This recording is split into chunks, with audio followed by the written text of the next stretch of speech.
Selamat pagi saudara-saudara, sebelum kita memulai membaca Alkitab, mari kita berdoa. Terima kasih Bapa, kami bersyukur pagi ini bisa bangun dengan tubuh yang sehat tanpa kurang apapun. Sebelum kami melakukan aktivitas hari ini, kami rindu untuk membaca Alkitab Tuhan, untuk melandasi hidup kami dengan kebenaran-Mu. Oleh sebab itu kami semakin hari semakin berkenan di hadapan-Mu Tuhan. Urapilah setiap kami Tuhan, di dalam nama Tuhan Yesus. Haleluya. Amin. Bangsa yang berjalan di dalam kegelapan telah melihat terang yang besar. Mereka yang diam di negeri kekelaman. Atasnya terang besar telah bersinar. Engkau telah menimbulkan banyak sorak-sorak dan sukacita yang besar. Mereka telah bersukacita di hadapan-Mu seperti sukacita di waktu panen, seperti orang bersorak-sorak di waktu membagi-bagi jarahan. Sebab kuk yang menekannya dan gandar yang di atas bahunya, serta tongkat si penindas telah kau patahkan seperti pada hari kekalahan Midian. Sebab setiap sepatu tentara yang berderap-derap dan setiap jubah yang berlumuran darah akan menjadi umpan api. Sebab seorang anak telah lahir untuk kita, seorang putra telah diberikan untuk kita. Lambang pemerintahan ada di atas bahunya, dan namanya disebutkan orang Penasihat Ajaib, Allah yang perkasa, Bapa yang kekal, Raja damai. Besar kekuasaannya dan damai sejahtera tidak akan berkesudahan di atas tata Daud dan di dalam kerajaannya, karena ia mendasarkan dan mengkokohkannya dengan keadilan dan kebenaran dari sekarang sampai selama-lamanya. Kecemburuan Tuhan semesta alam akan melakukan hal ini. Murka Tuhan terhadap Efraim. Tuhan telah melontarkan firman kepada Yakub, dan firman-Nya itu menimpa Israel. Biarlah seluruh bangsa itu mengetahuinya, yakni Efraim dan penduduk Samaria yang berkata dengan congkaknya dan tinggi hatinya, tembok batu bata jatuh, akan kita dirikan dari batu pahat. Pohon-pohon ara diterbang, akan kita ganti dengan pohon-pohon aras. Maka Tuhan membangkitkan para panglima rejim melawan mereka dan mengerahkan musuh-musuh mereka, orang Aram dari timur dan orang Filistin dari barat. Mereka menelan Israel dengan mulut yang lebar. Sekalipun semuanya ini terjadi, murkanya belum surut dan tangannya masih teracung. Tetapi bangsa itu tidak kembali kepada Dia yang menghajarnya, dan mereka tidak mencari Tuhan semesta alam. Maka Tuhan menggerak dari Israel kepala dan ekor, batang dan ranting pada satu hari juga. Tua-tua dan orang yang terpandang itulah kepala, dan nabi yang mengajarkan dusta itulah ekor. Sebab orang-orang yang mengendalikan bangsa ini adalah penyesat, dan orang-orang yang dikendalikan mereka menjadi kacau. Sebab itu Tuhan tidak bersukacita karena teruna-teruna mereka, dan tidak sayang kepada anak-anak yatim dan janda-janda mereka. Sebab sekaliannya mereka murtad dan berbuat jahat, dan setiap mulut berbicara bebal. Sekalipun semuanya ini terjadi, murkanya belum surut, dan tangannya masih teracung. Sebab kefasikan itu menyala seperti api yang memakan habis putri malu dan rumput, lalu membakar belukar di hutan, sehingga tonggak asap berkepul-kepul ke atas. Oleh karena murka Tuhan semesta alam, terbakarlah tanah itu, dan bangsa itu menjadi makanan api. Seorang pun tidak mengasihani saudaranya. Mereka mencakup ke sebelah kanan, tetapi masih lapar. Mereka memakan ke sebelah kiri, tetapi tidak kenyang. Setiap orang memakan daging temannya. Manasye memakan Efraim, dan Efraim memakan Manasye, dan bersama-sama mereka melawan Yehuda. Sekalipun semuanya ini terjadi, murkanya belum surut, dan tangannya masih teracung. Celakalah mereka yang menentukan ketetapan-ketetapan yang tidak adil dan mereka yang mengeluarkan keputusan-keputusan kelaliman untuk menghalang-halangi orang-orang lemah mendapat keadilan dan untuk merebut hak orang-orang sengsara di antara umatku, supaya mereka dapat merampas milik janda-janda dan dapat menjara anak-anak yatim. Apakah yang akan kamu lakukan pada hari penghukuman, pada waktu kebinasaan yang datang dari jauh? Kepada siapakah kamu hendak lari minta tolong, dan di manakah hendak kamu tinggalkan kekayaanmu? Tak dapat kamu lakukan apa-apa selain dari meringkuk di antara orang-orang yang terkurung dan tewas di antara orang-orang yang terbunuh. Sekalipun semuanya ini terjadi, murka Tuhan belum surut dan tangannya masih teracung tentang celaka yang akan menimpa Asyur. Celakalah Asyur yang menjadi cambuk murkaku dan yang menjadi tongkat amarahku. Aku akan menyuruhnya terhadap bangsa yang murtad, dan aku akan memerintahkannya melawan umat sasaran murkaku untuk melakukan perampasan dan penjarahan, dan untuk menginjak-injak mereka seperti lumpur di jalan. Tetapi dia sendiri tidak demikian maksudnya, dan tidak demikian rancangan hatinya, melainkan niat hatinya ialah hendak memunahkan dan hendak melenyapkan tidak sedikit bangsa-bangsa. Sebab ia berkata, bukankah panglima-panglimaku itu raja-raja semua? Bukankah Kalno sama halnya seperti Karkemis, atau bukankah Hamat seperti Arpad, atau Samaria seperti Damsik? Seperti tanganku telah menyergap kerajaan-kerajaan para berhala. Padahal patung-patung mereka melebihi yang di Yerusalem dan yang di Samaria. Masakan tidak akan kulakukan kepada Yerusalem dan patung-patung berhalanya, seperti yang telah kulakukan kepada Samaria dan berhala-berhalanya. Tetapi apabila Tuhan telah menyelesaikan segala pekerjaannya di Gunung Sion dan di Yerusalem, maka ia akan menghukum perbuatan ketinggian hati Raja Asyur dan sikapnya yang angkuh sombong. Sebab ia telah berkata, dengan kekuatan tanganku aku telah melakukannya, dan dengan kebijaksanaanku sebab aku berakal budi, aku telah meniadakan batas-batas antara bangsa-bangsa, dan telah merampok persediaan-persediaan mereka.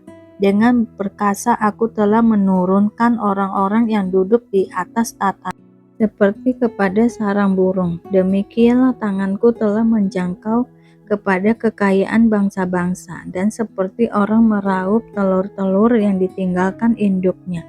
Demikianlah aku telah meraup seluruh bumi, dan tidak seekor pun yang menggerakkan sayap, yang menganggakan paruh, atau yang menciap-ciap.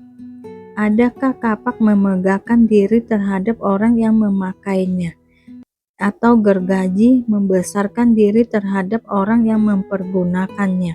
Seolah-olah gada menggerakkan orang yang mengangkatnya, dan seolah-olah tongkat mengangkat orangnya yang bukan kayu. Sebab itu Tuhan semesta alam, akan membuat orang-orangnya yang tegap menjadi kurus kering, dan segala kekayaannya akan dibakar habis dengan api yang menyala-nyala. Maka terang Israel akan menjadi api, dan Allahnya yang Maha Kudus akan menyala-nyala dan akan membakar dan memakan habis putri malu dan rumputnya pada satu hari juga. Keindahan hutan Asyur dan kebun buah-buahannya akan dihabiskannya dari batangnya sampai rantingnya, sehingga akan menjadi seperti seorang sakit yang merana sampai mati, dan sisa pohon-pohon hutannya akan dapat dihitung banyaknya sehingga seorang anak dapat mencatatnya.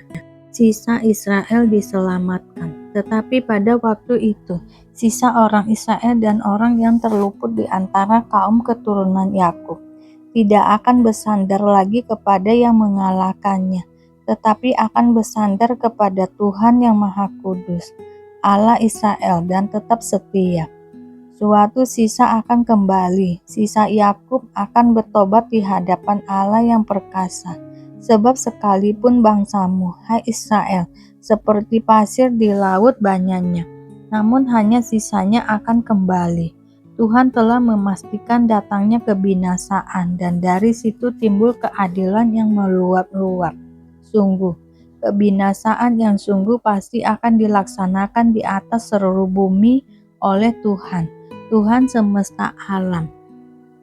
Sebab itu, beginilah firman Tuhan, Tuhan semesta alam, hai umatku yang diam di Sion, janganlah takut terhadap Asyur, apabila mereka memukul engkau dengan gada dan menghantam engkau dengan tongkatnya, seperti yang dilakukan Mesir dahulu. Sebab sedikit waktu lagi amarahku atas akan berakhir, dan murkaku akan menyebabkan kehancuran mereka. Tuhan semesta alam akan mencambuk mereka dengan cemeti, seperti ia menghajar Midian di gunung batu Oreb, dan mengayunkan tongkatnya ke atas laut di Berau dan mengangkatnya seperti di Mesir dahulu.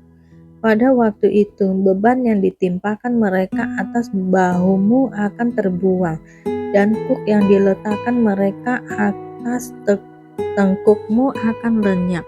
Asyur telah muncul dari Rimmon, dan telah datang menyerang Ayat. Ia telah lewat dari Migron, dan di Mikmas diaturnya perbekalannya. Mereka telah menyeberang dari jurang penyeberangan, sambil berteriak, Gebat tempat permalaman kita. Penduduk Rama gemetar, penghuni Gibeal Saul melarikan diri. Keluarlah jeritanmu, hai putri Galim. Perhatikanlah, hai Lasia. Jawablah dia, hai Anatot. Penghuni Madmena lari jauh-jauh, penduduk Gebim pergi mengungsi. Hari ini juga Asyur akan berhenti di Nob, mengacung-acungkan tangannya ke arah gunung putri Sion, bukit Yerusalem. Lihat, Tuhan semesta alam akan memotong dahan-dahan pohon dengan kekuatan yang menakutkan. Yang tinggi-tinggi tumbuhnya akan ditebang, dan yang menjulang ke atas akan direndahkan. Belukar rimba akan ditebas dengan kapak, dan Libanon dengan pohon-pohonnya yang hebat akan jatuh. Hasil pembenaran. Sebab itu, kita yang dibenarkan karena iman, kita hidup dalam damai sejahtera dengan Allah oleh karena Tuhan kita, Yesus Kristus. Oleh Dia, kita juga beroleh jalan masuk oleh iman kepada kasih karunia ini. Di dalam kasih karunia ini kita berdiri dan kita bermegah dalam pengharapan akan menerima kemuliaan Allah. Dan bukan hanya itu saja, kita malah bermegah juga dalam kesengsaraan kita, karena kita tahu bahwa kesengsaraan itu menimbulkan ketekunan, dan ketekunan menimbulkan tahan uji, dan tahan uji menimbulkan pengharapan. Dan pengharapan tidak mengecewakan, karena kasih Allah telah dicurahkan di dalam hati kita oleh Roh Kudus yang telah dikaruniakan kepada kita. Karena waktu kita masih lemah, Kristus telah mati untuk kita, orang-orang durhaka pada waktu yang ditentukan oleh Allah. Sebab tidak mudah seorang mau mati untuk orang yang benar, tetapi mungkin untuk orang yang baik ada orang yang berani mati. Akan tetapi, Allah menunjukkan kasih-Nya kepada kita, oleh karena Kristus telah mati untuk kita, ketika kita masih berdosa. Lebih-lebih, karena kita sekarang telah dibenarkan oleh darah-Nya, kita pasti akan diselamatkan dari murka Allah. Sebab jikalau kita ketika masih seteru diperdamaikan dengan Allah oleh kematian anaknya, lebih-lebih kita yang sekarang telah diperdamaikan pasti akan diselamatkan oleh hidupnya. Dan bukan hanya itu saja, kita malah bermegah dalam Allah oleh Yesus Kristus, Tuhan kita. Sebab oleh Dia kita telah menerima pendamaian itu. Adam dan Kristus. Sebab itu, sama seperti dosa telah masuk ke dalam dunia oleh satu orang, dan oleh dosa itu juga maut. Demikianlah maut itu telah menjalar kepada semua orang, karena semua orang telah berbuat dosa. Sebab sebelum hukum Taurat ada, telah ada dosa di dunia, tetapi dosa itu tidak diperhitungkan kalau tidak ada hukum Taurat. Sungguh pun demikian, maut telah berkuasa dari zaman Adam sampai kepada zaman Musa, juga atas mereka yang tidak berbuat dosa dengan cara yang sama seperti yang telah dibuat oleh Adam, yang adalah gambaran Dia yang akan datang. Tetapi karunia Allah tidaklah sama dengan pelanggaran Adam. Sebab jika karena pelanggaran satu orang semua orang telah jatuh di dalam kuasa maut, jauh lebih besar lagi kasih karunia Allah dan karunia-Nya yang dilimpahkannya atas semua orang karena satu orang, yaitu Yesus Kristus. Dan kasih karunia tidak berseimbangan dengan dosa satu orang, sebab penghakiman atas satu pelanggaran itu telah mengakibatkan penghukuman, tetapi penganugerahan karunia atas banyak pelanggaran itu mengakibatkan pembenaran. Sebab jika oleh dosa satu orang maut telah berkuasa oleh satu orang itu, maka lebih benar lagi mereka yang telah menerima kelimpahan kasih karunia dan anugerah kebenaran akan hidup dan berkuasa oleh karena satu orang itu, yaitu Yesus Kristus. Sebab itu, sama seperti oleh satu pelanggaran semua orang beroleh penghukuman, demikian pula oleh satu perbuatan kebenaran semua orang beroleh pembenaran untuk hidup. Jadi sama seperti oleh ketidaktaatan satu orang semua yang telah menjadi orang berdosa, demikian pula oleh ketaatan satu orang semua orang menjadi orang benar.